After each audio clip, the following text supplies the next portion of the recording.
The Herald can reveal police are investigating hundreds of police recruit applicants after discovering some had been allowed to start police college despite failing fitness standards.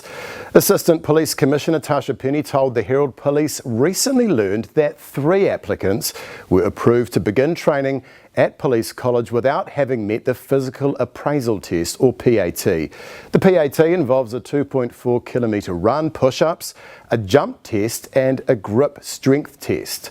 Penny says what's happened is a clear breach of policy and there are no circumstances where discretion can be provided for applicants who don't pass the PAT. Penny says an audit will now be carried out reviewing the application process of recruits over a 6-month period. Given the number being trained each month, it'll mean hundreds of applicants will need to be reviewed. The Police Association's Steve Watt says lowering standards is dangerous. What do you make of this rather wide-ranging investigation that police have launched as a result of exemptions being given to some applicants?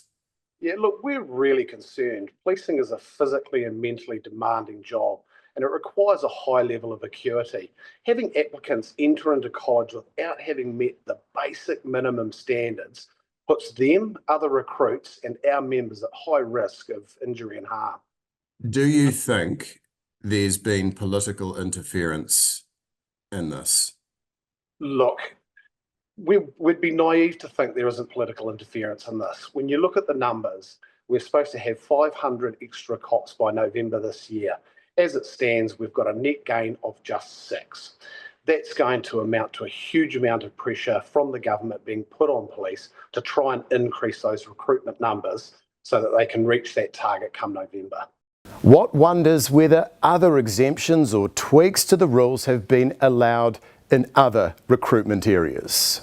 Look, that's an absolute concern of ours. It's quite clear that the police have dropped the ball in regards to the PAT. So what other areas have been compromised? And we're going to be asking police that question to give us assurances that the standards are being met and will continue to be met. The government has a target of getting 500 extra police by late November. This was a priority when the coalition announced the policy. The Herald asked police if they've been put under any pressure to let applicants begin training without passing fitness standards in an effort to boost numbers. Assistant Commissioner Penny didn't answer the question directly but said the target of 500 extra cops was ambitious. Labour's Ginny Anderson believes political pressure has led to the breaches. What do you make of this? The New Zealand public need to understand what was the directive given in order for those rules to be bent. This directly compromises public safety, and we deserve to understand what's gone on here. Do you suspect that the decision to bend the rules would have been made at the top level of police? It's very unlikely for police themselves to have bent the rules and let recruits through that hadn't passed that physical assessment test.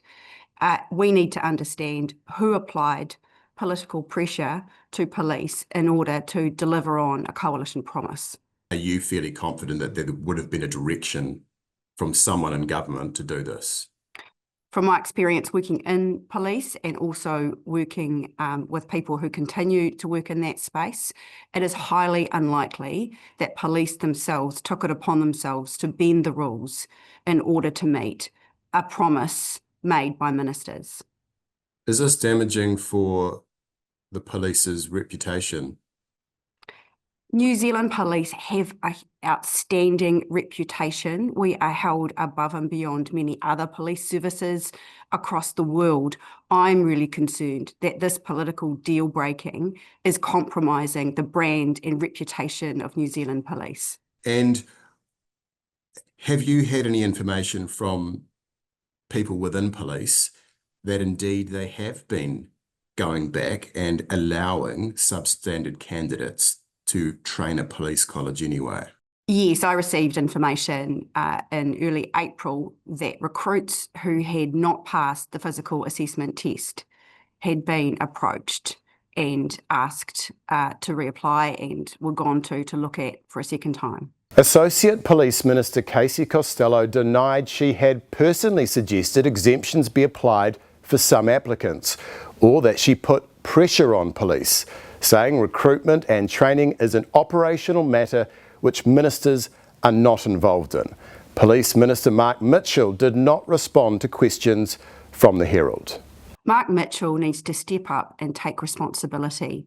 This directly falls within his responsibility as the Minister of Police, and he needs to answer up about what's been happening at the Police College. Following the breaches, Police Commissioner Richard Chambers has emailed recruitment managers and spoken to executive staff members to ensure no other applicants are given exemptions.